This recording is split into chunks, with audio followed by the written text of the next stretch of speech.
I assume you two are all set over there. Yep. Yeah, I am. Okay.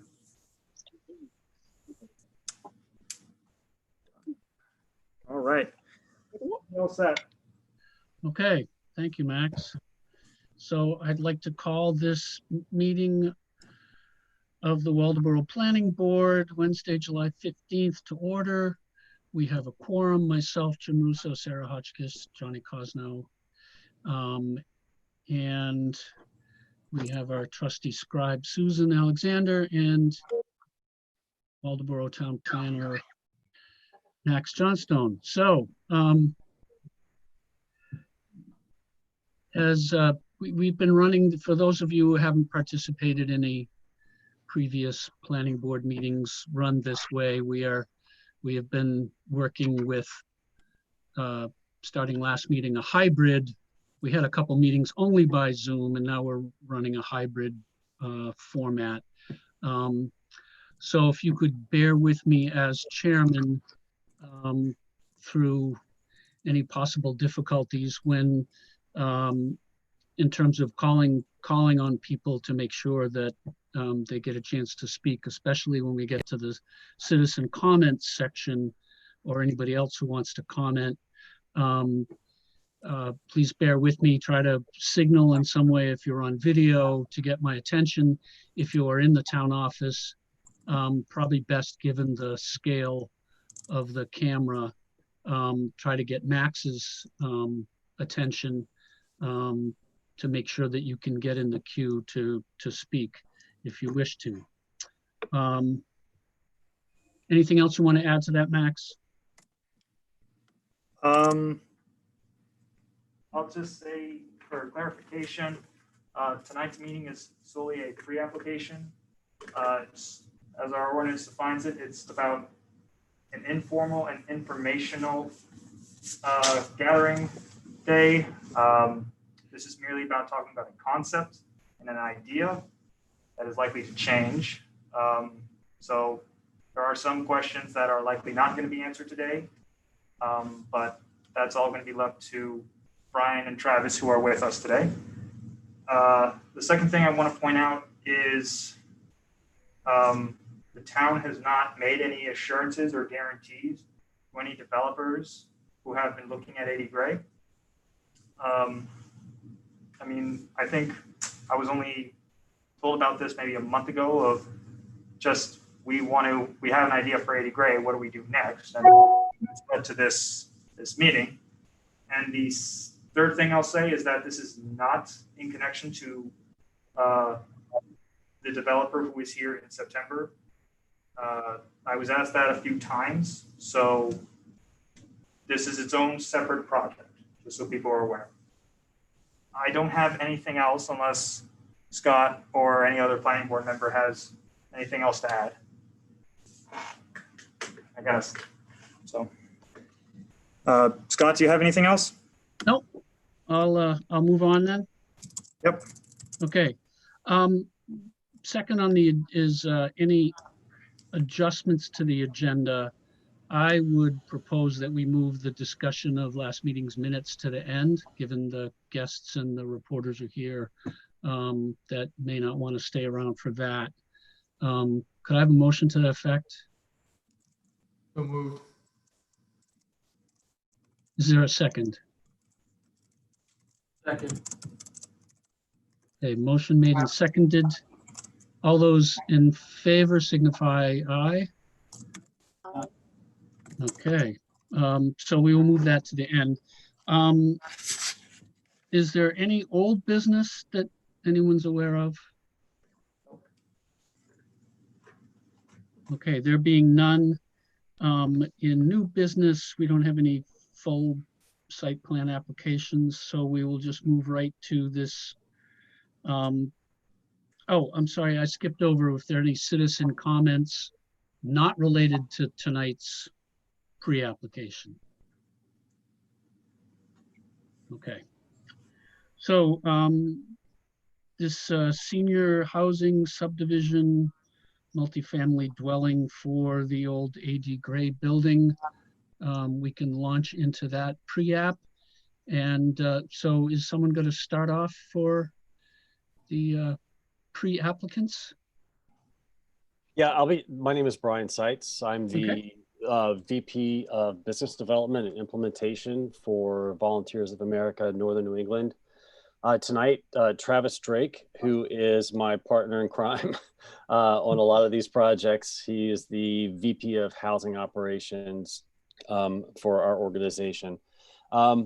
So we felt it necessary to try to keep this conversation as high level as possible, given where we are in the process tonight. So we're trying to provide as much detail as possible to have an informed conversation, but at the same time, want to remind everyone that at this point we are in the conceptual evaluation stage, and information presented here tonight can change over time because we are what we're proposing is going to be a fairly lengthy process, and there's a lot of questions that need to be answered between us and the town and us and our funding sources and a lot of different things that can change over time. So what we thought would be great tonight would be to introduce ourselves both as individuals and as an organization to the planning board and to the community at large, and provide a little information about what our organization does, as well as what we're proposing for the AD Gray site, some information around where we are within that process, and kind of what we're looking at going forward. And I will say two things up front. One, I'm suffering from allergies tonight, so if my voice cracks, it's you'll see me drinking excessive amounts of water. Number one, and number two, if I stumble a little bit, it's just because this is not a format that I'm used to. I'm actually a newly elected select board person, so I'm really accustomed to giving in North Yarmouth, and I'm really accustomed to giving these types of presentations, but this just doesn't feel right to me.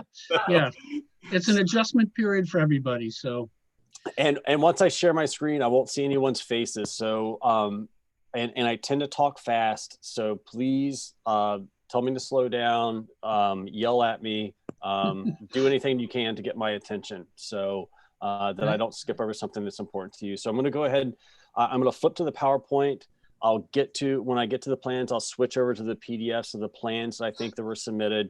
You should have some documentation. I believe there was some conceptual plans put together, and an aerial photo of the projected area we're talking about and all that. So if you have any questions about that at any point in the process, let me know, but I'll go through the plans for you and the community as we get to that point. But I'll start with,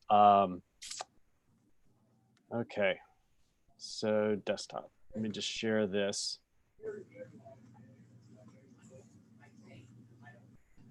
So Max, I'm not seeing that I have permissions. All right, hold on. Oh wait, it's permissions on my side.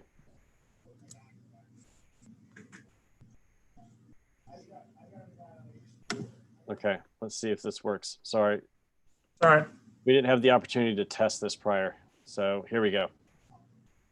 Oh, I can actually see folks. So this presentation is all about a pre-application that we submitted for the 80 Gray School Development Project that Volunteers of America Northern New England is currently evaluating and is looking for feedback both from your planning board and the community at large.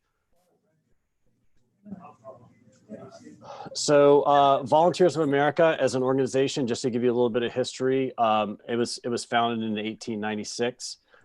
Interesting fact, we in 1896, Maud and Bollington Booth had come over here from the UK to start the Salvation Army.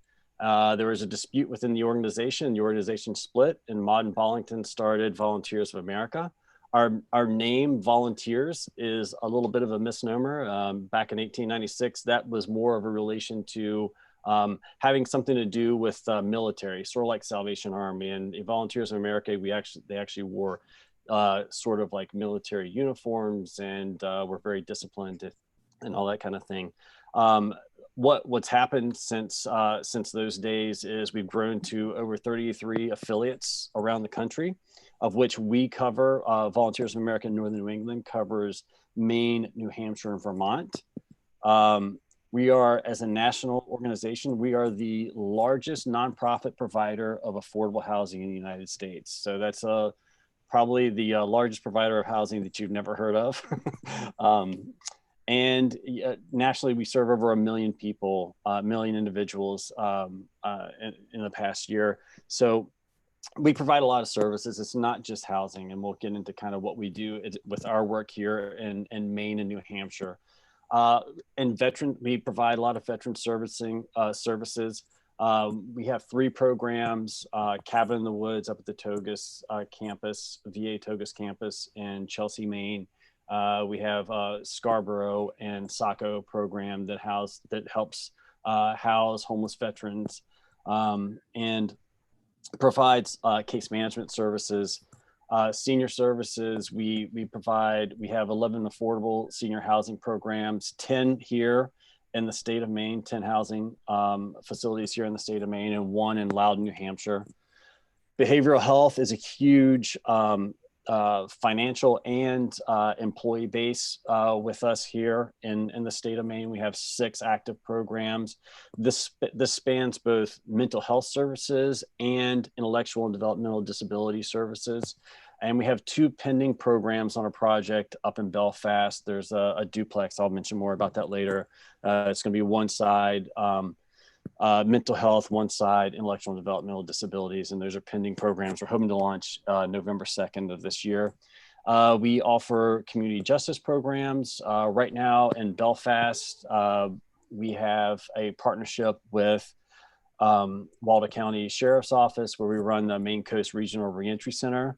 And we also do a batterers intervention program that operates across that region and in Maine as well. And on the youth and family services side, we have an annual summer camp. We weren't able to do it this year. It happens in June, where we generally we have a 1-week summer camp, and it's a partnership with the Sheriff's Association in Maine.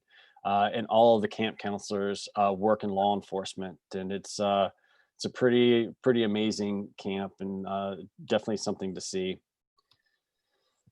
Why is this going back to the same slides? Sorry. So I think something happened in my slides. We're skipping something here, but we'll just jump into senior housing, because that's really what we're here to talk about tonight. These are just a few samples of the exteriors of a couple of different projects that we have across the state and in New Hampshire. Topsom, we're based in Brunswick, Maine. And right across the bridge from us is our Topsom. That's 27 units. Thomaston, I think some folks were able to go and tour that. I know Max, I'm not sure who else on this board was able to go to that, but that's right up the road from you guys. Old Town is one of our largest facilities. And as you can see, that's an old mill conversion that we acquired several years ago. Loudon, New Hampshire, 32 units, which is about the same size of the projects we're talking. Same thing with our project in Belfast, as well as in Bangor. That's a larger, multifaceted facility there. Please visit our website for the community members who do not know who we are. I'll have our website address up at the end of this presentation. Please visit the website, read more about our senior services and what we're offering. This is just 6 of the sites. I just wanted to give everyone kind of a visual of the quality of the projects that we undertake. Just to give you a little bit about where we are in this process right now, we really consider this to be the initial steps. Why are we interested in Waldoboro? Well, between Thomaston and where our housing is in Topsom, we really have no programs or housing for seniors. We talk to a lot of communities across the state, and we hear that housing is a great need. And we know that along the Route 1 corridor, especially, there's a great need for not only senior housing, but workforce housing as well, affordable housing all the way around. And so we took it upon ourselves in our last strategic planning process to really focus on developing housing developing, and I should say preserving housing along the Route 1 corridor. So that's led me to reach out a cold call basically to Julie, the town manager, and just a conversation about what the town needs were and what assets they might have that would, go towards a project to fulfill that housing need. And we got talking about the 80 Gray property. We had some conversations and meetings with the town planner and the town manager together, and did an initial site visit. And we became, frankly, very excited about the potential of doing a project here. It's very strategically located for us in an area where we could easily manage the property. We're a unique organization, I should say. Taking a step back, we're unique in that we don't just do housing. We don't just do programming. We do both. So we're a fairly unique organization in that we provide the housing support side as well as the services support side. So given our geographic location of some of our other programs and housing, we felt like Waldoboro was a really good next step for us in developing some housing. We did a walkthrough with our architect, had a lot of great questions. Basically, got the initial information we needed to do some conceptual designs, of which we've gone through a couple iterations of those. We had at first looked at maybe 24, 25 units, and then we did some additional work around a third-party feasibility assessment, and we determined that the feasibility for the project works better at 32 units as opposed to 25.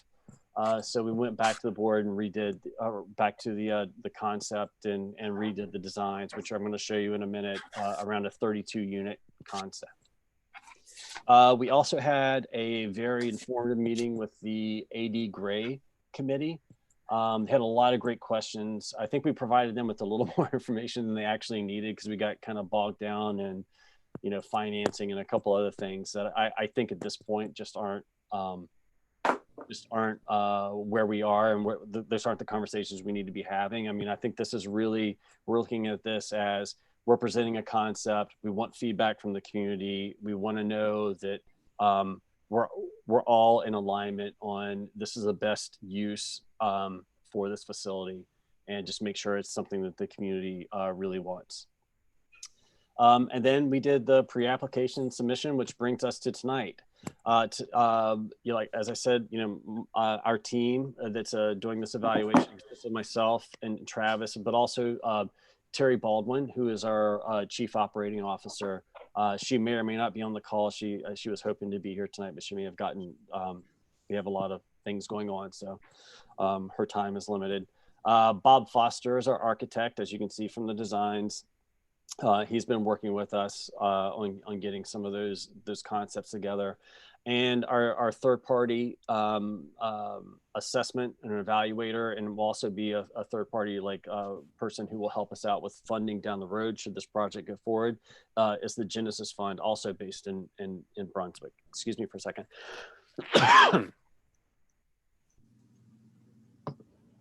Any questions so far? Is there anything that I've skipped over that maybe you need more detail? Is there a question from Johnny? Hi, Brian. How are you? Johnny Cosno here. Hi, John. I'm going to ask you the same question I asked Mr. Wells back in September. And I know this is preliminary and I know this is very early, but have you done or will you do some type of comprehensive inspection of the building to ascertain its structural integrity? Absolutely. I mean, we're not at the point in the process where we can do any sort of engineering work. We're not even at the part in the process where we can do a market analysis to ensure that 32 units is sustainable in the region. We know that it is, but that would be part of the process for us to do that market analysis. So there's a lot of steps ahead where there's things that we need to do on our side, but also things that we need to work with the town on to address. So yes, structural integrity is a huge huge part of it. Now, we notice some things, right? So there's some water leaking in, there's some bricks areas in the bricks that need to be repointed. Is that structurally inadequate for what we're proposing? We really don't know at this point. But yes, all of that work will be done. Just to follow up, Brian, again, I know this is preliminary.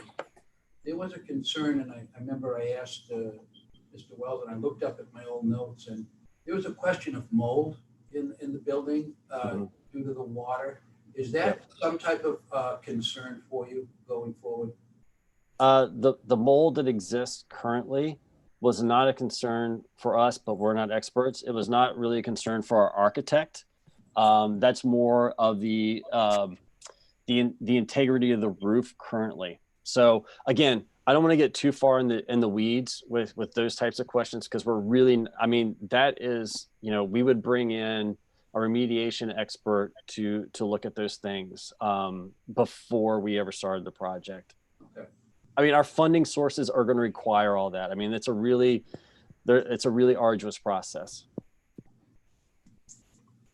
Was that a sufficient answer at this point? But I guess my concern is, and I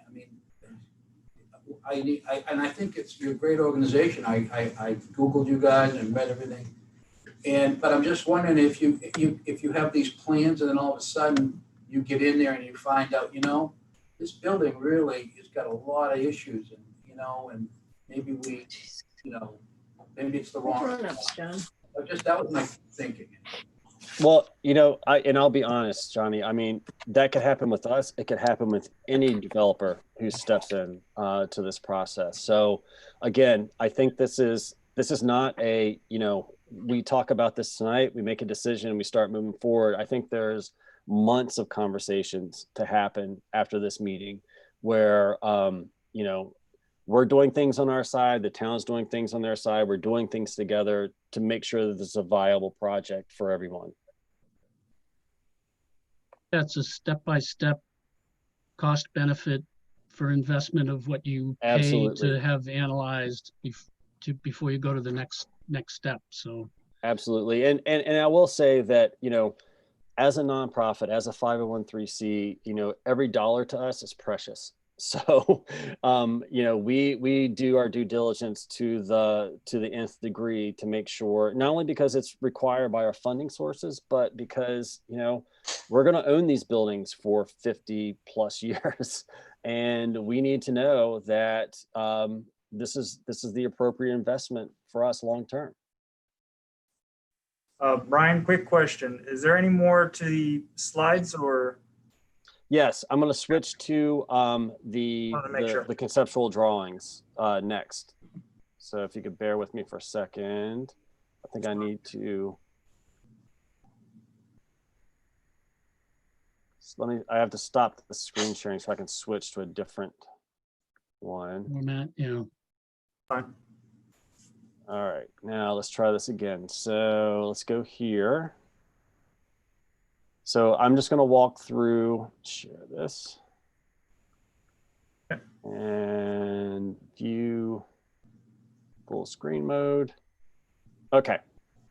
So what we're looking at here, there's only 6 pages of this. Again, very early on, very conceptual, right? What you can see here is the existing building as it is. Okay. So this is Philbrook Lane, if I'm saying that right. Here, the front of the building. What we're proposing as an overhead view here is redoing the interior, completely redoing the interior of the existing building, adding a patio and making the main entrance to the building on the back, as well as adding a building addition, redoing the layout of the parking lot, and adding some trees and shrubs. Right now, the existing tennis courts are still part of the concept. There's some question as to whether those would remain, whether they're going to turn into pickleball courts, or whether that's just too much of a liability given the population we're going after. Again, all part of the conversation and the discussion. Nothing has been decided yet. So if we quickly look at the first floor concept, there's a few things to discuss here. And again, please stop and ask any questions as needed. We've got some units laid out. The units will average around 550 square feet a piece. And as you'll see here, can everyone see my cursor as I'm going over this? The black one or the white one? They're not moving right now. Okay. I'm trying to wave over there's 3 units across the front of the building, and then you'll see behind that there's the community room, waiting, a lobby, an office, a mail room. All that area is right where the current gym exists. And Brian, you're still stuck. Brian, you're still stuck on the first slide. Yeah, Brian, you might want to get out of the full view. When you said you were going full screen with the PDF, it didn't end up doing that. So you might want to just stay with what you were doing before full screen. If that made sense. Yeah. So can you Oh, see there you now? go. There Yep, you go. that's good. That's better. Okay. There we go. Now I got to get back. All right. So can everyone see? And you could probably see yourselves. Yep. Right too. Sorry about that. So unfortunately, I can't just share the view. But this area, can you see my cursor Yeah. now? Yep. Okay. So this area here, as you know, as you come in the front of the building, there's kind of a split level design, right? So in order to make that first level viable, we're going to have to raise the level of that gym so that we can put units in. So basically, like build a new platform level for the gym, so that it's all continuous once you come in the front or the back, what is now going to be the back of the building. So that's one thing to note in the design. So if people are thinking that you're going to keep the gym as some sort of community room, it's not going to really be feasible with this concept. So that's kind of where we are now. So again, the entry and the canopy and the vestibule would all be on what is now the back side, but will become the front side. The front facade of the building would stay the same. Nothing's going to change. We're not going to be adding any levels to the front facade. Obviously, we're still talking about the first floor. And so this would be the new addition. And where the new addition is where the old, I guess it was the math wing of the 80 grade school was. Where the basketball courts are now. Yeah, where the basketball courts are now. So so all the addition stuff will be to the back of the building, so kind of away from the road. So that's the first floor. Second floor is similar. What you'll see there, obviously there'll be elevators here because we're talking about seniors 55 plus. So we're not we're definitely going to have an elevator. Same concept. I'm sorry, where's the elevator on that? I'm not. I believe This is going to be the elevator right here. Okay, great. Okay. That's the X right next to the storage bathroom, correct? Correct. Most of the staircases will stay in place, because we need those for emergency exits. Now, what we are proposing is that on the extension off the back, that to get to the 32 units, we add a third story to the back extension. Again, all the units will be pretty much the same size, around 550 square feet. But the main part of the 80 gray structure the facade would stay the same.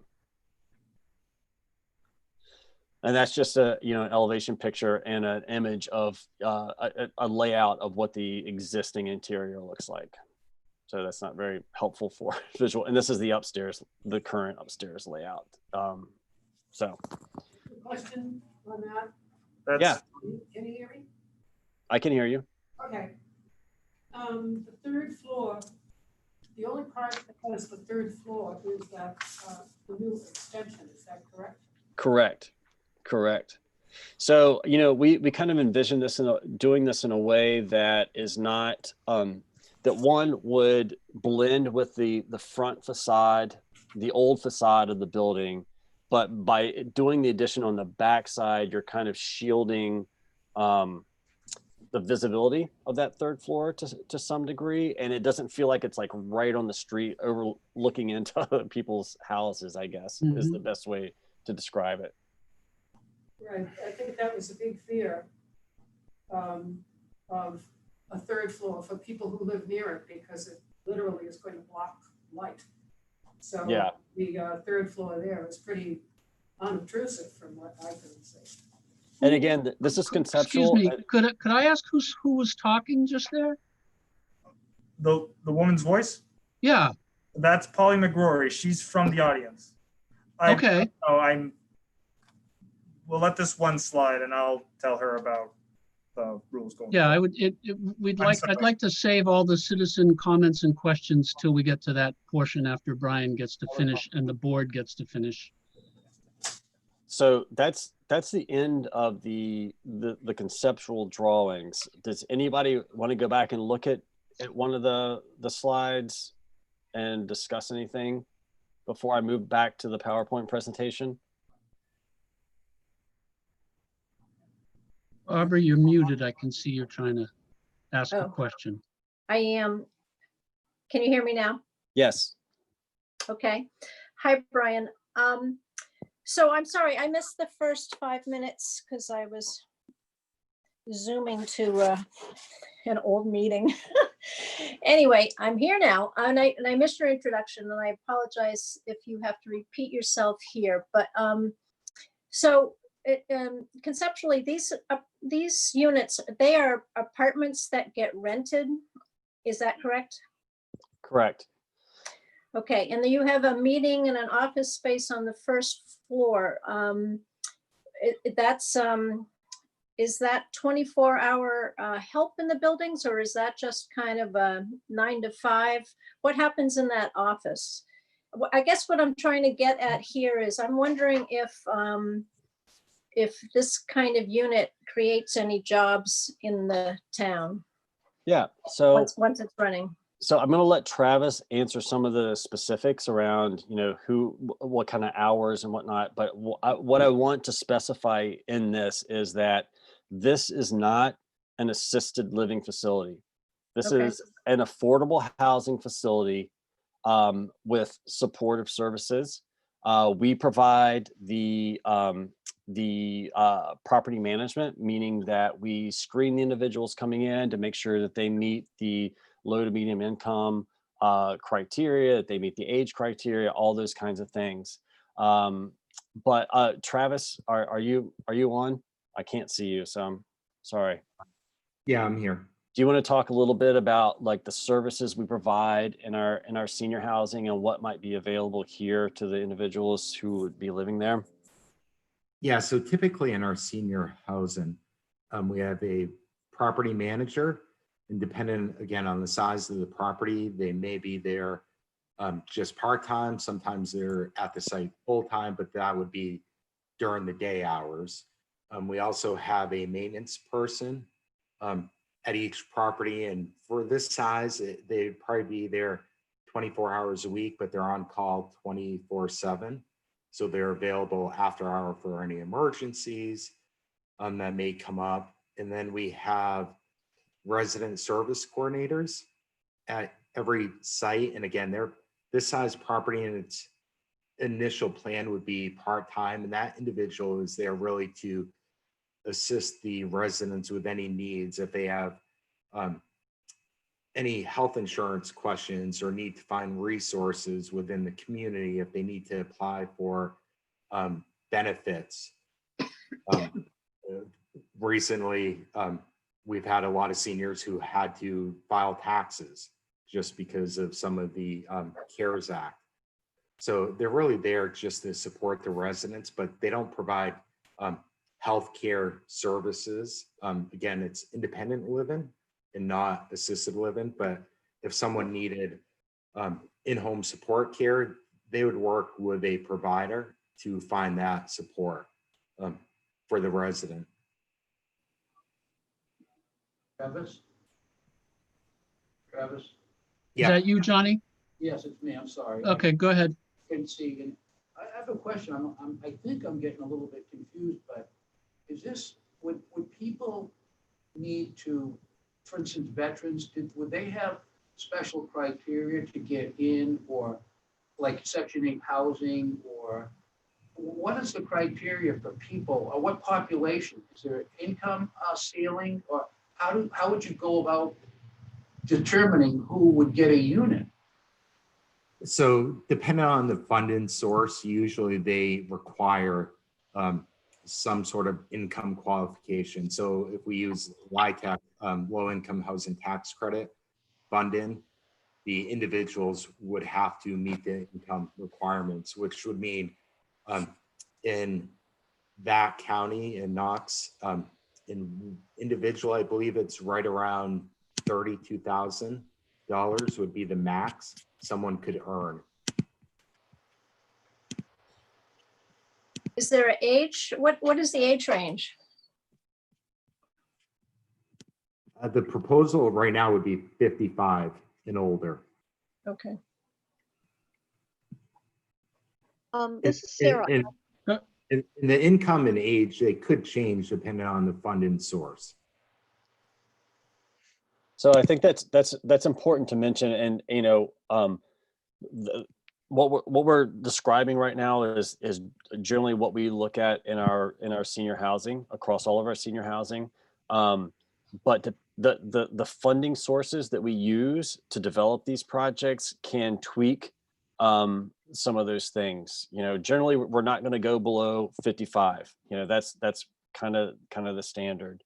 But you know, if we bring in other funding sources that might require a lower threshold for income, you know, that could tweak, you know, how some of the units, it could be a mix. So again, I don't want to get too bogged down in all those specifics, but we're focused on senior housing at an affordable level, you know, potentially subsidized, but we don't know until we get into the specifics about what's really needed in the area. Hey, Sarah, you had a question? I do. I have two questions. Okay. I'm just curious to know if the residents have to be a single person in that one room. No, it could be a couple. Oh, okay. And my other question is, is there any provision for giving preference to applicants that are local or residents of Waldoboro?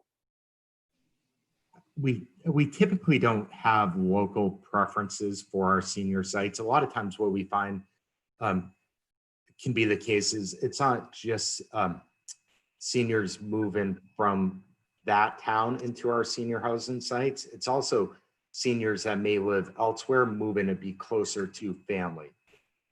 Okay. And that can be helpful for the family members. Mm.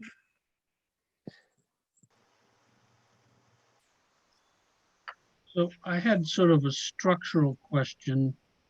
Were those your two questions, Sarah? I'm sorry, I didn't. Yes, I'm fine. Thank Okay. you.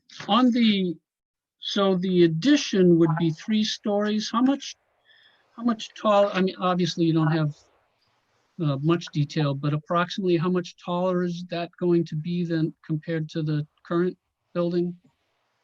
I don't know the answer to that. I Okay. would imagine somewhere in the 10-foot range. But Okay. I'm wildly speculating. I'm Okay. not an architect. Yeah, no, that's okay. I was just curious. But the addition is based on the square footage is 100 by just under 50 feet in terms of Right. footprint. Okay. Yeah. So it's a good sized building, but it's not an enormous building. Yeah. I mean, we're doing the best we can with the interior space of the existing building, and and we're kind of offloading a lot of the units into that back structure. Right. Yeah, that's. But I think Brian was right when he said that with just one extra story and it being behind the existing building, it's going to be tough to see it other than way down by the ball fields, you know, looking at it from the north end. Right. So I have another question. Sure. can you guys see me? Yes, I- I You can. can? You can? Oh, funny. I Yeah. don't know why my screen is set up so weird. Oh, I can see maybe- you. Oh, Okay. I cannot. Well, that's nice. Okay, so my question is, I mean, obviously there's a need, you know, in every community for some kind of housing like this. And just thinking about it being in the village and not to think worst case scenario here, but you know, if you have 32 units with elderly, you just, and I don't know if this is the case or not, but it's potentially a possibility that you have events like multiple ambulances showing up different times of the day. I'm just thinking about, you know, think stuff happens, and to bring that kind of activity into a, you know, quiet neighborhood is just a concern I want to raise. I'm not too concerned about the number of cars or the number of units, because I think a lot of people will hopefully be walking and in the village, but there is kind of this funny sound input that could be happening with this particular type of housing, and I could be completely off the wall about this, but So I'll let Travis address, like, you know, kind of the real world, but let me just say at a high level, again, we're not talking about assisted living. We're not talking about a level of care, but this is independent senior living. Yeah. The only caveat is that, you know, we're going to have some income restrictions and age restrictions on the facility, right? So what you're talking about could be with any development project, whether it's, you know, multifamily or you know, whatever it is. I mean, you always run the risk of, you know, having ambulances and that kind of thing. But I will say that once individuals in our housing reach the need for a certain level of care that they are not getting in our facility, you know, that's what our resource service coordinators are there for. It's to help those individuals transition into the appropriate care, whether that's bringing in support services or getting them placement in another facility, so that, you know, they're not only, you know, they're going to be safer and happier, but also they're not going to be disrupting the community environment within the facility itself. And Travis, you know, feel free to jump in there if I'm just talking out of the wrong end here. No, I think that's correct. I think one of the things to think about too is these individuals, if they're already living in the community, may already have like ambulance rescue calls going to their homes, where the goal is by us providing light touch services, hopefully that reduces the amount of calls for that individual. Yeah, I mean, one of the big things that we look at across a lot of our senior services is social determinants of health, and which social isolation is one of the huge factors in seniors needing additional services. And by providing an environment like this where they are not isolated and they have light touch services, we're actually improving their health outcomes. But that's a whole other conversation to get into. So yeah. So Yeah. one other question, at 550 square feet, are those units usually with a separate bedroom area? Yes. Okay. Yeah, my personal experience with a lot of the ambulance service, unless they're busting through traffic, at least generally roaring through my area, they're not using their sirens unless they have to. So I'd be surprised if that, even if they were doing an ambulance call to that facility, that they would have the need to come in with sirens blaring. Just- Brian, Travis, one thing you may want to consider when you go to the formal application, I'm sure you have some historical information from the existing similar sized units, how many ambulance runs happen to the unit in Thomaston or in Topsom. That would basically answer the question statistically. Mhm. Yeah, I think the information and we're happy to provide that, but I think, we're happy to provide that with the caveat that we can't compare that to a regular, if you develop 32 units of workforce housing somewhere in town, what is the likelihood that you're going to see similar rates of, like, we wouldn't have that information, but we're happy to give you whatever historical data we have on our facilities. Great, thanks. Did you have something else you were moving to next, Brian? I have just a couple more slides. If you, Okay. unless you want to move to, I mean, it's just a few more things. So Yeah, just go ahead. Hold on one second here. Let me see if I can share this without freezing up again. Let's see, PowerPoint. All right, let's go here. All right, can everyone see that? Yep. So again, very high level here. We're not, nothing is set. We have not engaged a contractor. We have not done anything. We've done a feasibility assessment, and that's the limit to which we know the certainty of any of this stuff. So that's the caveat I'm going to throw out. I just don't want to get bogged down. But this was just for, our understanding of what the project looks like, and we think the projected development costs are probably going to come where in the range of $6.2 million for this project. We're looking at some potential funding sources. Travis mentioned earlier the low-income housing tax credit, HUD 202, which is funding that's associated with the majority of our senior housing facilities. We're looking at Maine housing subsidy. Community development block grants are through the state are a possibility. We work on a lot of projects with affordable housing program through the Federal Home Loan Bank. And we're also looking at the potential for Housing Trust Fund, which is another HUD program, which places some even more rigorous restrictions on income limits and that kind of thing. And there's going to be other historical tax credits and those kinds of things that we will be looking at as part of this project. We talked about the age restrictions, 55 plus, we knew that would come up.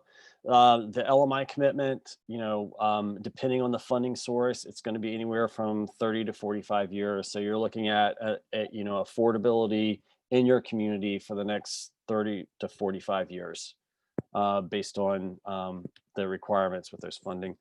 Timeline, the construction start could be anywhere from 1 to 2 years. It depends on how many funding sources we have to braid together to get it to get it moving, and that puts our move-in date, at a TBD. There's a lot of work between the town and us to make sure that everything's in place and ready to go before we can even project when this is going to be move-in ready. So I think that's the majority. I hopefully it wasn't too just kind of skimming the top of the water. Hopefully it provided enough information for you guys to get a good picture of what we're trying to do and who we are, and our enthusiasm for this project. I must say that I've really enjoyed working with Julie and Max on this. You guys have a great town. It's a beautiful area.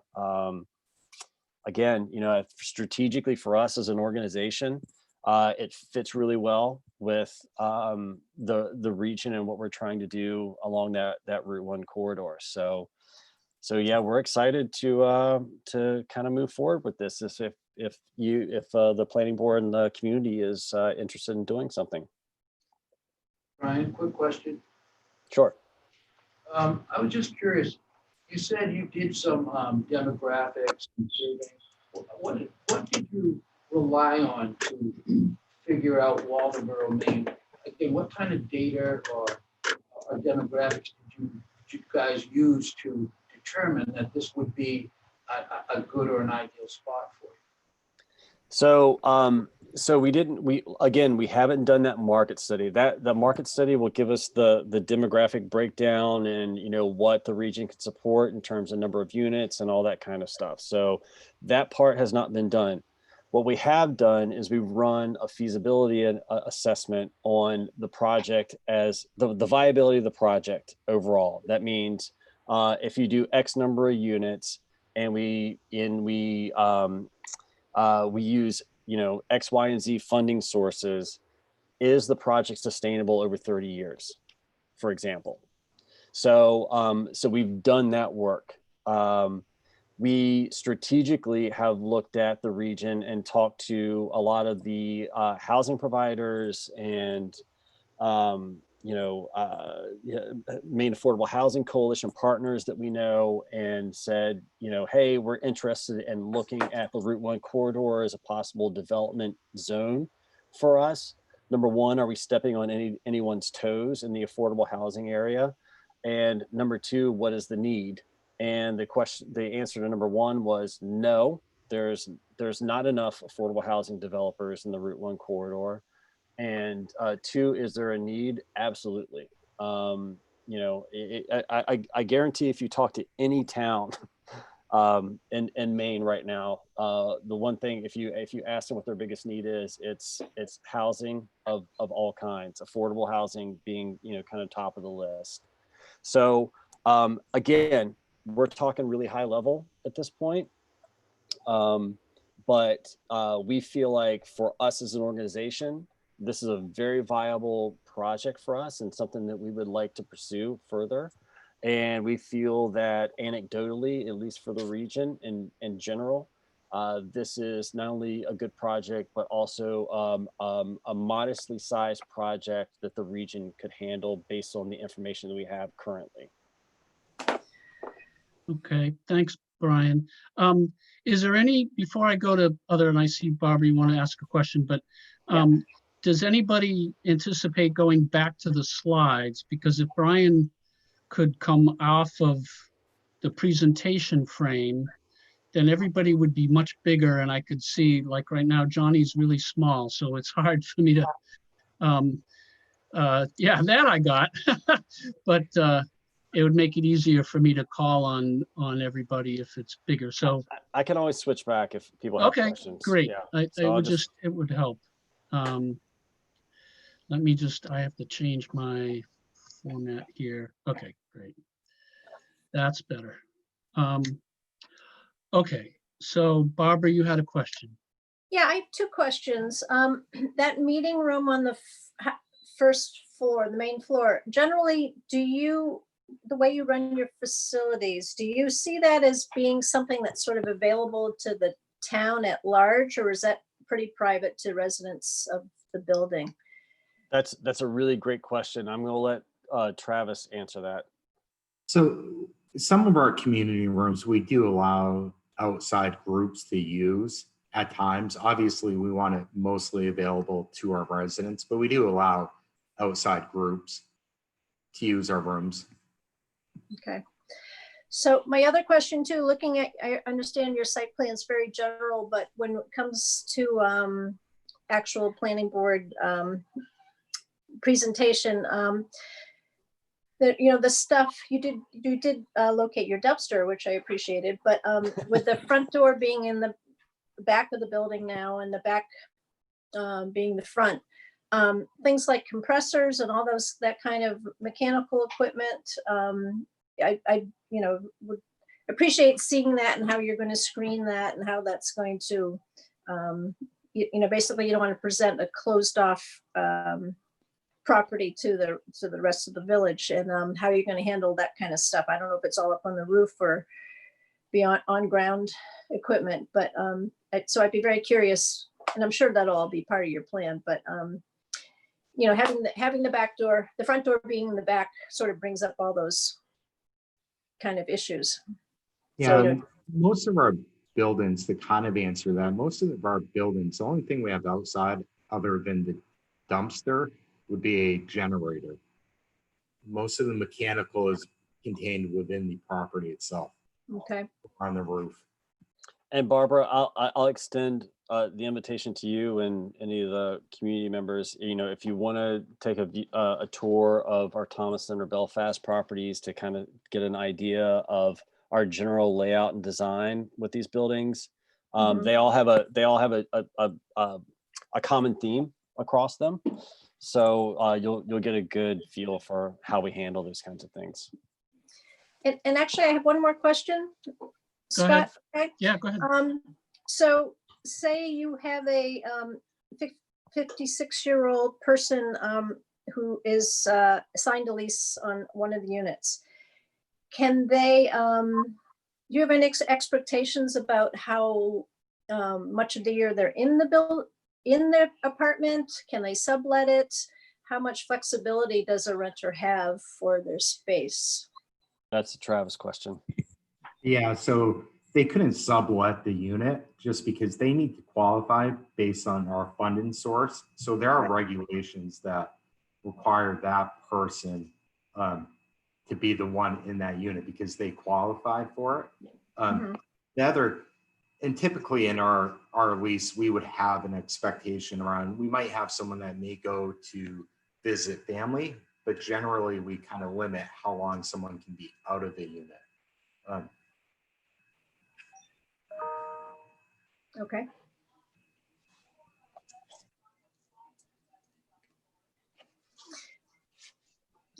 That's all my questions. Okay, I'm thinking, are there any questions? I've got Jim, one go ahead. and an observation. Go ahead. During your quick feasibility study, Brian, did you look at that utility volumes, water, sewer? Is the existing infrastructure adequate for the 32 units? Again, don't have enough information to do that analysis at this point. You know, there was some brief discussion with Max about, you know, the volume of water and how we would get it up the hill. But beyond that, you know, those are all engineering questions that, you know, we haven't delved into yet. The other just observation, when you do come around, I hope you come around with a formal proposal. Parking is always an issue we like to talk about. So having a really good story on parking and how you came up with the number of spaces, et cetera, is something to consider. Yeah, there is a formula for that, right, Travis? Yeah, typically for senior housing, there is a formula. It's not usually, and again, usually in senior housing, not everyone has a vehicle. So the parking lot size for a senior housing set property doesn't usually have to be as big as a multifamily building would. So I know some towns will have like a, for every unit, you might require 2 parking spaces. That would actually be probably too much for senior housing. Just be sensitive to the fact that any overflow parking is going to wind up on residential streets in the area. And it's something the neighbors are going to ask about, just to be ready for the next phase. Well, and relative to the requirement, and I think there's some parking requirements for housing. Yes, And so that might have, you know, then you really, if you can provide, you know, if you're going to ask for a waiver, you would want to have backup information on the typical card, those kind of numbers, having some information to back it up, you know, could go a long way. Because by my count, I estimated you have like 36 spaces for 32 units. Did I count that right? Yeah, I think that's about right. So you've got a few extra spaces per than the number of units. So it's not deficient, but. Yeah, I mean, again, I get you, Johnny. I'll get you in a sec. Go ahead, Brian. These are discussions that we can have with the town and just make sure, you know, we're going off the limited amount of information we have. So at this point, we're using our experience and what we've seen, and that's really where we come up with the estimation on the parking spaces at this point. Yep. Okay. Johnny, you have a question? It's more, I'm more curious than anything, but Brian or Travis, you keep mentioning funding sources and, you mentioned governmental, state, what have you. If they supply or invest a large amount of money, can they at some point recommend or make you change what your plans are, like how many units, who can come in, if they have a large stake in this? Generally, no. We're going to have a contractual agreement with whatever governmental entity that we're working with, and we're going to know the parameters of that agreement from the outset, and they won't change over time. Just want to point out that I do see Tim Wells has raised his hand. Okay. Just like with the mistake I had with Polly, that's going to be saved for when the planning board is done asking their questions. So Tim, I do recognize that. You'll be one of the first people to be asking questions, if that's all right. Thank you.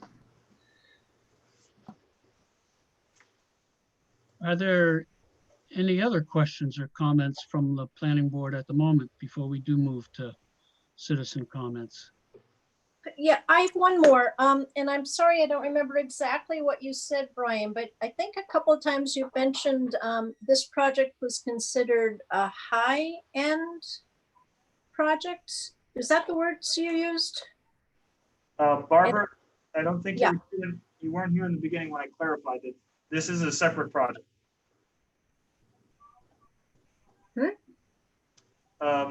What were the words you were considering? Brian had used the words earlier about describing this particular project, calling it a high-end project. Oh, High level. High level, maybe that was the term he used. Yes. And what did that mean exactly? What I meant, and I kind of laid this caveat out at the beginning, is that, you know, what the information we put together here is high level. There's a lot of unknowns, you know, and so, you know, while we have a concept, while we have done a feasibility assessment, while we've done a lot of things, there's a lot of variables that we don't know yet, which is why we're following a pre-application to see what the feedback from the planning board might be on, you know, next steps and how we continue forward, as well as to get community input to understand is that we don't want to build something that the community doesn't want. Right? We want to be a good community partner. So right now what we're presenting is a high level concept for that, you know, that we just want everyone to know can change over time based on the information that we gather as we move through this process. But I'm still confused. By high level, do you mean like it's like the addition is brick versus it might be a vinyl siding? I mean, is that the type of level you're talking about? Yeah, I mean, we don't have any of that information yet. Okay. And I'm just being upfront. I mean, I don't want to Oversell it. Yeah. oversell it, overpromise. You know, I mean, we're good people. Our agency does good work. You know, we're basically here just to present, you know, what we're thinking, and, you know, see how the community reacts. Okay. Thank you. Any other questions or comments from the board? Okay, Max, if you have no comments, then I'd like to move to citizen comments. And for those of you, I think it might be better, Max, since you can see the people that are there, and you can also see the people on the screen, right. assuming that the citizens who are on Zoom and want to comment can turn on their video and signal to you. We'll just take those questions and comments from citizens in order that you go ahead and determine, Max, based on what you see. Okay. And I will just make a quick point. In terms of parking, there is a requirement for 2 parking spaces per unit. Mm-hmm. But as it was said, that's something that would just have to be discussed a bit more, depending on the timeline This might be something amended by the land use ordinance committee, depending when that's passed. So it could change. That's all I wanted to just quickly point out before we get into next steps. So is there any other planning board questions? Nope. All right. Well, in that case, for citizens' questions, I did actually get I got an email from Jean Lawrence this morning, actually. Do you want me to read that now, or do you want me to read that at the end? You could, whatever you'd like. Might as well read it now. Jean wanted to thank me for notifying her of this. The Waldoboro Historical Society is delighted with the possible good use of the 80 Gray School and formerly Waldoboro High School building. The site, as well as the building, is of historic significance to the town's past, which we would at any time be willing to share with interested parties. When we contacted the town at the time that destruction of the building was under consideration, we asked that if possible, the facing with the words of the building be saved, and also both of the outside light fixtures on the front. We felt that both were significant. In fact, we don't feel that the facing can be removed, and so we would hope that it would remain as it should as this application be approved. A previous experience with the old sproul block makes us believe that it would just crumble. We hope that the fixtures, if removed, would be saved. Additions to the rear and side of the building would certainly make the project a successful one and should, in our opinion, bring no objections. Serving the proposed population with housing options is in keeping with former uses of the property and making Sanctuary Hill once more a site of importance within the village boundaries. We are in support of this project. Please reach out to us if we may be of any assistance in the future. Jean Lawrence, President of the Waldoboro Historical Society. So I was just, that's a little email that I got this morning when I got to the office. So in terms of questions from citizens, Tim Wells has had his hand up for a while now. So Tim, if you can quickly just identify yourself and you can get going. Sure. Thank you. Just wanted to know if you were planning on the 4 or the 9 on the low-income housing tax credits, and how you think from the state allocation in the QAP, how that's going to compete for other projects going around the state, and could that potentially affect the timeline? So what we're looking at is the walk-in 4% potentially. Again, this is not set in stone at all. You know, there are multiple funding streams that we could look at for this. We were looking at the walk-in 4%. We don't think it's competitive enough for the 9. We don't know about HUD $202. There's a lot of like unknowns right now, but we feel pretty confident we would do well on the 4%. Okay, thank you. If anyone needs me to explain what we just said. It was Greek. Basically, it was Greek. Yeah. So what Tim is talking about is the low income housing tax credit, and there's basically 2 flavors of it. And I don't understand all the details. Travis might be the better one to answer this, but Maine Housing has a qualified application process for both of those, and the 4% and 9% represent the structure of the deal for the investors who are going to invest in the project. So if you need to know anything more, ask Travis, because that's as far as I'm going to get with that. I'll never understand it, so don't bother. Johnny had a question. Just a quick question, because I want to cut into the citizens. But, you know, in Portland, they have what's known as Section 8 housing. So are these units, are they going to be subsidized by some agency? So in other words, you really could get on the open market $1,200, but the occupant pays $500, and then you guys get $700 somewhere. Is that, am I anywhere close to this, or am I completely off?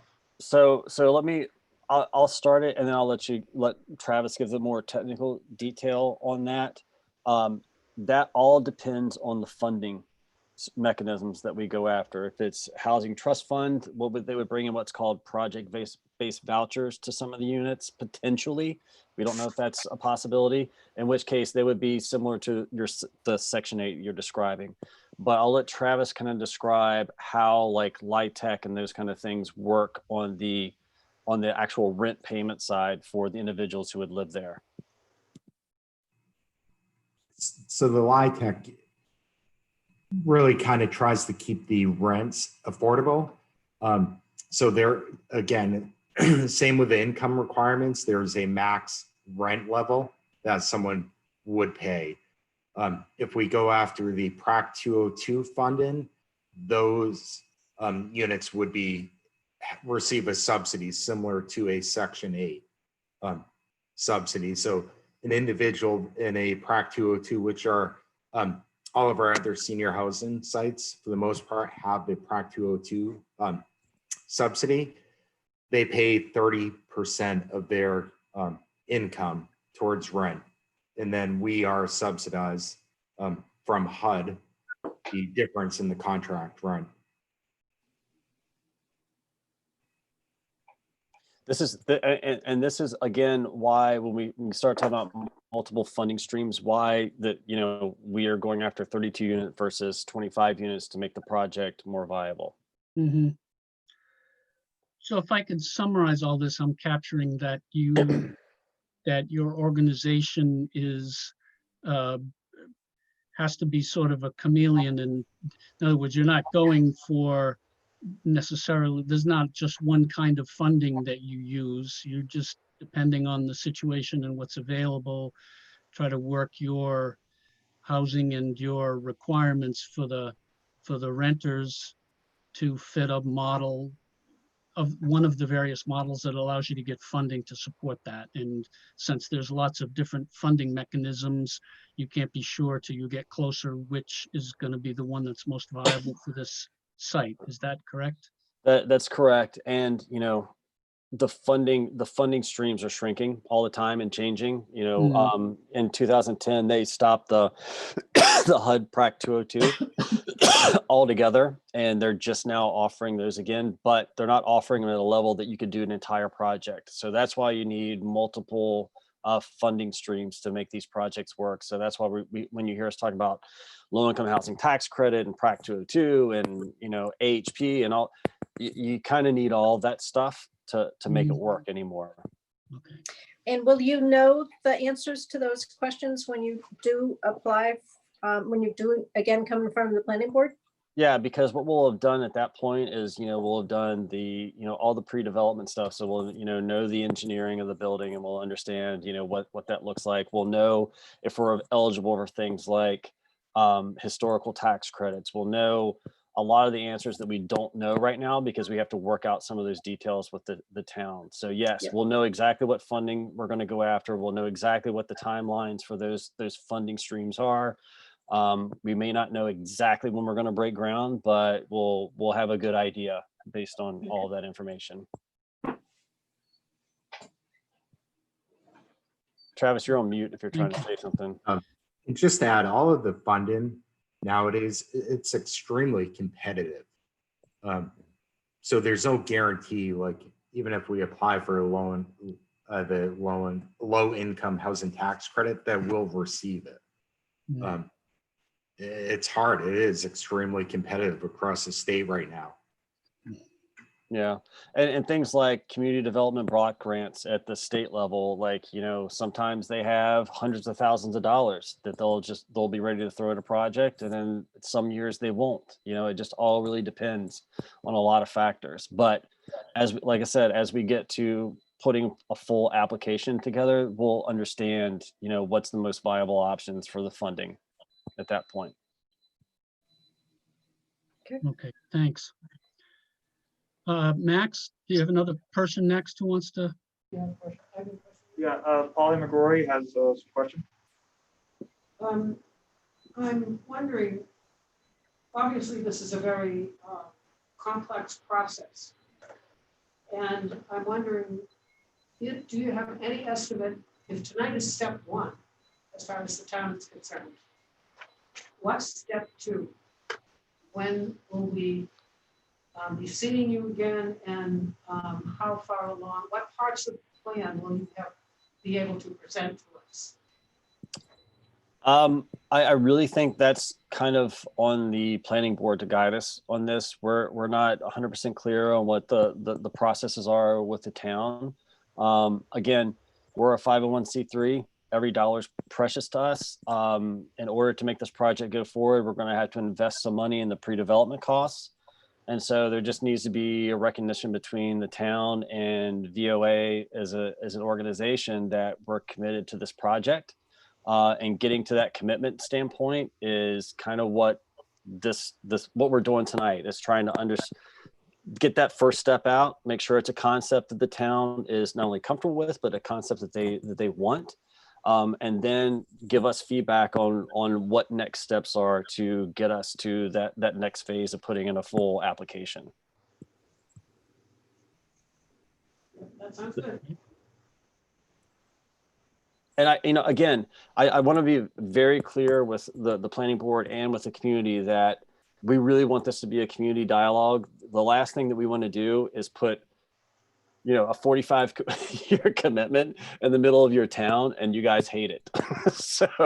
so like that's the last thing we want to do. So I mean, this is really about having a community dialogue and making sure that we're all in this together and singing Kumbaya and all those kinds of things. Can I ask a question? Do you allow pets? Yep. Okay. That goes a long way. Yeah. Max, you have next.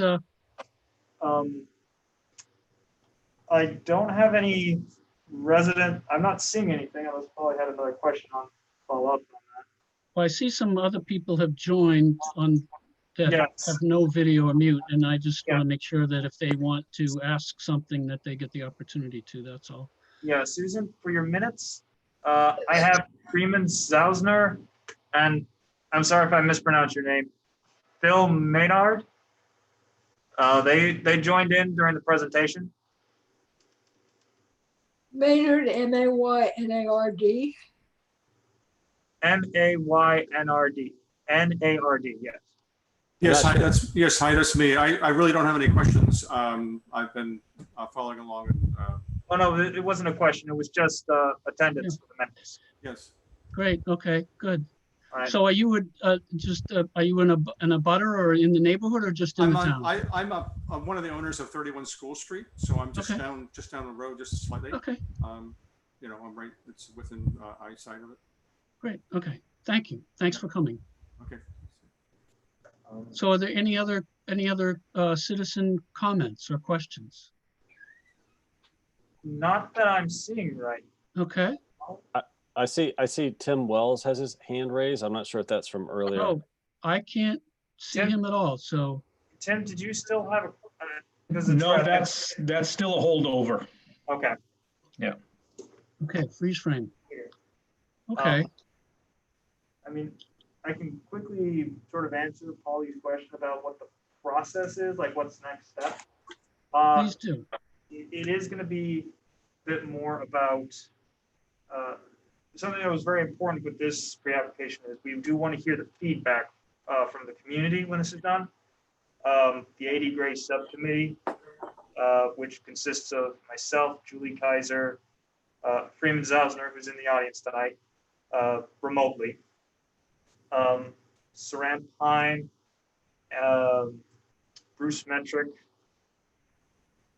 I think that's, and Jen Minzy. It's been us, the select board has just expanded the scope to discuss all proposals. So we do want to, one of the important things was this pre-application, just to hear everyone's thoughts on it. Because the next step is more of just, we do have these two proposals now, and it's a matter of, do we want to proceed with one of these two projects, or do we do what we did, I think it was in 2018, and remarket the I just sent you a text. the building and see if there's any other interested parties. And if we do select one of the two developers, then it is working with them on the items that they did mention to us, to the town. One of them likely the historic tax credits or the funding sources that they mentioned, and working on an agreement so that we can begin the process to transfer the property. But that last part, that's something that still takes quite a while. There would still be the planning board meeting that would require a full application. The select board would have to grant a guarantee of exclusivity so that we're acknowledging that it's going to this one developer, as long as they can, provide us provide us a timetable and can meet those deadlines of what they're going to do and when. And in the end, the decision is going to go to a town vote for what happens with APA. And that's going to be a lot down the line, and that's something that's going to be on one of the warrants. And we just passed the July 14th one, so I don't want to talk about votes right now. So if any of that makes sense, then Yeah. your question, Molly. From listening to them, in other words, we don't have a time frame as not an abutter, but a neighbor. Right. It would be reassuring, let's put it that way, Mhm. to say, we think we probably can get something, whether it's an official meeting with the planning board or maybe just a second session like now, Right. where they have looked at funding and explored various avenues, and have a better idea of how everything's going to fit. They'll be more familiar with the situation. So I'm just saying, are we looking at 6 months, or is there a sort of a goal here? Is it going to be 2 years, or because I felt that we've been in limbo for a long time on this because it's a difficult situation. But this, their project sounds like a marvelous idea. But is that going to stretch out? I know that I understand what they're talking about, that it's an extremely complex process. But it would be nice if there were a sort of update schedule where they say, well, by, let's say, October 1st, we are this far and we will present it without having to necessarily go through a formal application, but the steps are starting to fall in place. It seems like the citizens are not informed of all of those little steps. This is a biggie, Right. and it could be a really great thing. But it would be nice to have the citizens, the neighbors, and everybody else say, wow, the town is doing something wonderful in conjunction with this group. And that was the big purpose for tonight's meeting. We've all heard the concept. It's going to be on town YouTube page for, well, the moment this meeting is over. But also because of the coronavirus, Right. you don't have a bunch of people here, and that's not going to end anytime. Well, So I'm just saying, perhaps they could consider a way to keep people informed Right. if this is going to go through. Scott, were you going to say something? Well, I was going to say that this is going to be on YouTube, and then there are two different media entities here that are attending. Reporters are attending by Zoom, so it's going to be in the papers. And And I would, there's always the opportunity, and Max, you can comment on this, of having just a public forum meeting, another one once it's in the paper and people get a chance to absorb it, to Right. having multiple opportunities for the people in the neighborhood and in the town in general to comment on this would certainly be valuable. Regarding, next step with the planning board, I mean, we're not in a position to be able to make commitments on pre-applications because we're not going to hold a vote. I think that Brian and Travis, you can, and other board members can weigh in, and you too, Max, but you can judge based on the questions that we asked, what things are, might likely come up in terms of detail. From a planning board perspective, I think that the town and all that, we are interested in your funding, but we understand that that's not in general, someone's business model is not the purview of the planning board. We're here to make sure that applications meet the land use ordinance. So there's some things that might be interesting to the town of interest and to the citizens aren't necessarily what the planning board is going to deal with.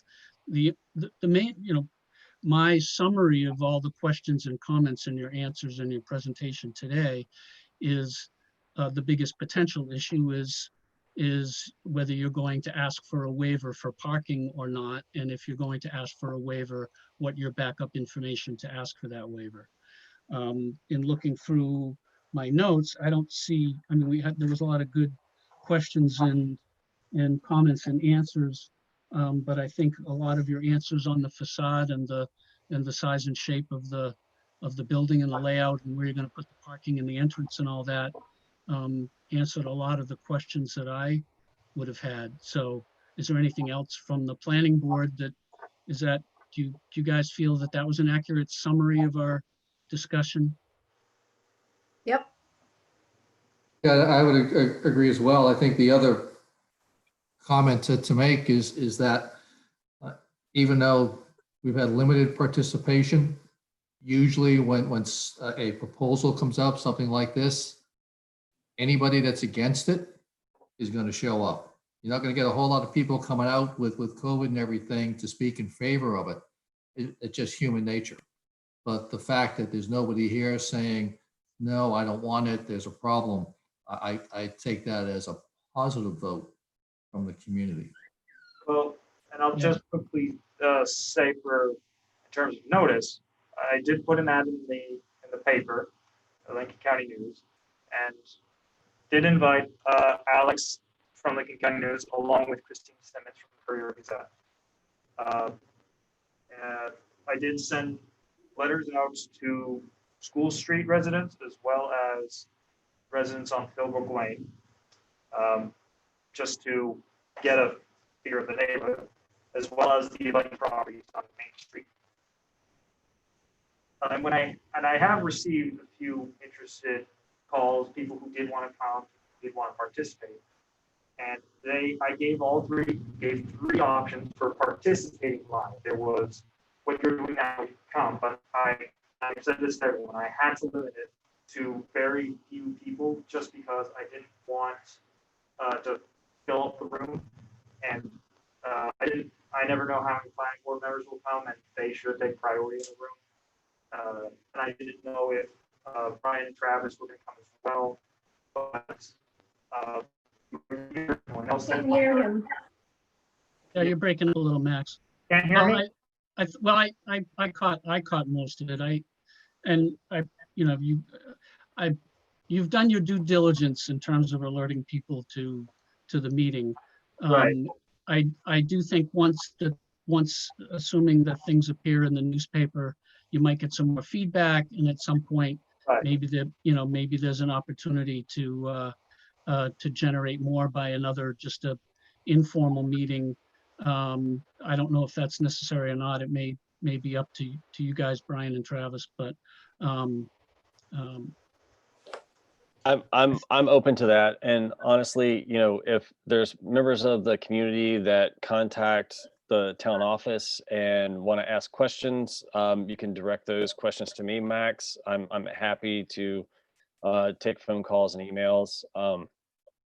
I would just ask that, don't send me super angry people that I won't know how to respond to. So I will say that if there are people who do read this, they should contact me and give me their thoughts. I guess I'll say unfiltered thoughts, but really give me an idea of what they think of this proposal. And that's what we really need. Like, we just need to hear from residents. What do you think? Yeah. Because as Brian did say earlier, this is going to be a very huge commitment, and the town, the select board, the members of the 80 grade committee, they want to make sure that this is one that the residents are acceptable with. A project that they're glad to have as town. So we don't want to do a next step unless we know the residents are willing to go with us on this journey. So that's all I'll say. And like I said, just let us know what we can do. If we need to do another one of these, yes, whatever, Zoom or in person, you just let us know. Well, we appreciate that. It's great. I think, is there anything else that relative to this? Heather, Donnie has a question. Well, it's more of a comment or an observation. I'm very excited about this. I think this would be great. Both proposals. But I'm not going to get too excited with the state of affairs as they are in our own state and the nation. When all of this, I mean, the economic forecast, people getting sick, I work in the health. So I am very excited, but I'm going to temper that with a good dose of realism and not get too excited until, we have a better understanding of how we. And I think that's warranted, honestly. I mean, this is going to be a long process. Like I said, there's a lot of questions that need to be answered. We have to be on the same page as an organization, as a town. So I think to be excited, but to be cautiously optimistic is the best approach at this point. Sure. And I will say to Johnny's, excitement about it, at my participation in some of the town activities to try to identify some of our greatest needs, and housing, as you pointed out, housing is right up there as one of the big issues that we need to try to address. So we appreciate the work that you guys do, and we'll see where it goes. Awesome. Well, thank you so much for this opportunity, everyone. Like I said, please feel free to reach out to me with any questions. Really excited to be working with the town of Waldoboro. I've had a really positive experience, and I hope we can move this thing forward. Okay. We appreciate you guys coming, and any of the attendees. We have to move on to some housekeeping items relative to the planning board. It's a public meeting. You're all welcome to stay, including Brian and Travis. You guys want to stay for our housekeeping items? I might want to go eat. Okay, but we will not take it personally for anybody in the town office physically or just on Zoom. If you want to click off and have the rest of your evening to yourself, you're most welcome to do that. But if there's nothing else and we don't have a vote or anything on this, as just a pre-application, I'll close out this portion of the meeting regarding AD Gray and move on to other planning board items. Great. Thanks so much. Thank you. Thanks, All right. everybody. Bye-bye. And thanks to thank you citizens for attending as well.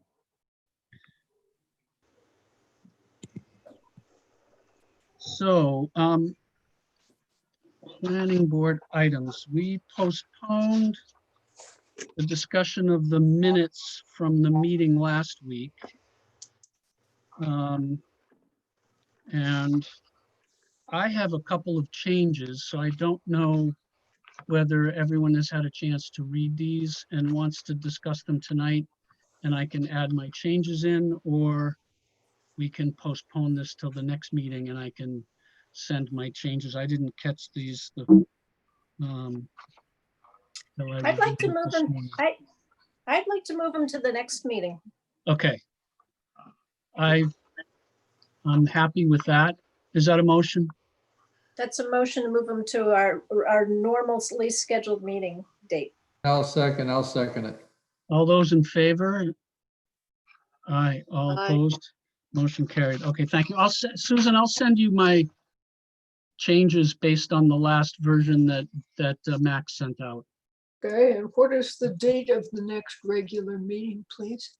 Oh, that's a good question. Let's see. August 12th? That's what it should be, yeah. That's the second Wednesday. Yep. Do you have anything on the docket that you know of for that meeting yet, Max? For August 12th,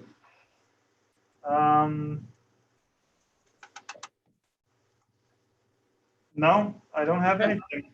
Okay. Well, we'll find out then.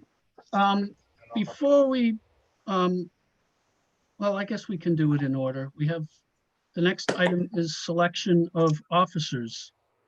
So I will open the floor for discussion and/or any nominations that anybody wants to make. We are missing Ted.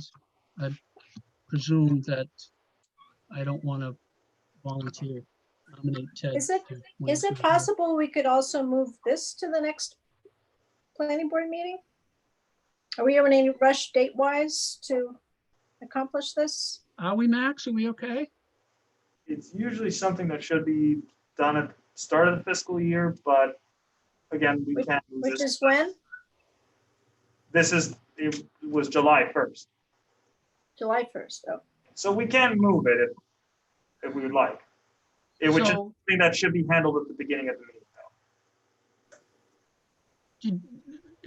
I'm fine delaying it, but we should have done it already. So I'm just wondering, do you have some concerns, Barbara?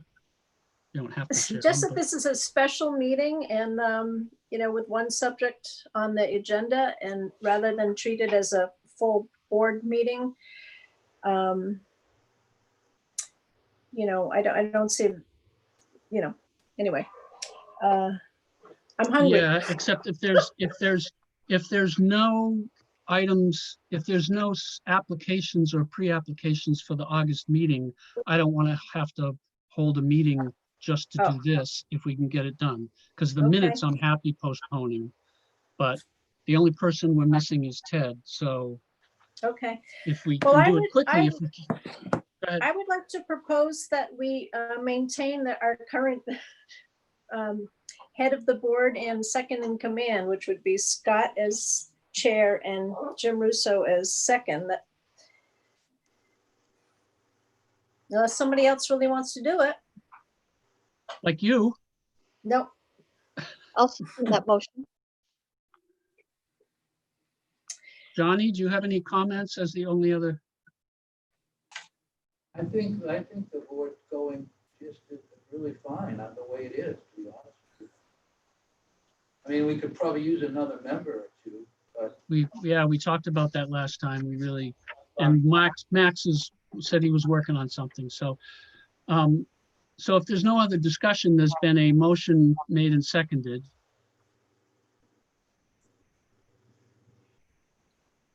Shall I call for it? All those in favor of the motion signify aye. All opposed, motion carried. Motion is to keep the Thank- present chairman and vice chairman. Correct. Okay. Thank you for accepting. You're welcome. And Jim especially, thank you. Yeah. So we have, I understand, Barbara, and we want to move quickly. I just have one comment. There's, and I don't know if relative to conducting future meetings post-executive order. We discussed this last time about COVID-19 and so I don't know if we need a motion or anything other than we basically agreed last time, I think Barbara, you weren't here, that that we would continue to have hybrid meetings of activity at the town hall and anybody who doesn't feel comfortable doing that, participating by Zoom. So do we need an official motion to that effect, Max? No, you can continue on as you like. I think the governor actually did extend it to August. Right, but I did also, after our discussion, I did communicate with our state rep, Jeffrey Evangelos. Good. And he sent me a nice reply. And he said that we are going to address remote participation reforms beyond the scope of the executive orders. Legislators, including myself, plan on addressing this with Governor Mills and legislative leaders. We may have to rely on executive orders in the short term, but long-term reforms are needed and will have to be dealt with by the full legislature. I will support these efforts as COVID has exposed real problems. It's good to hear.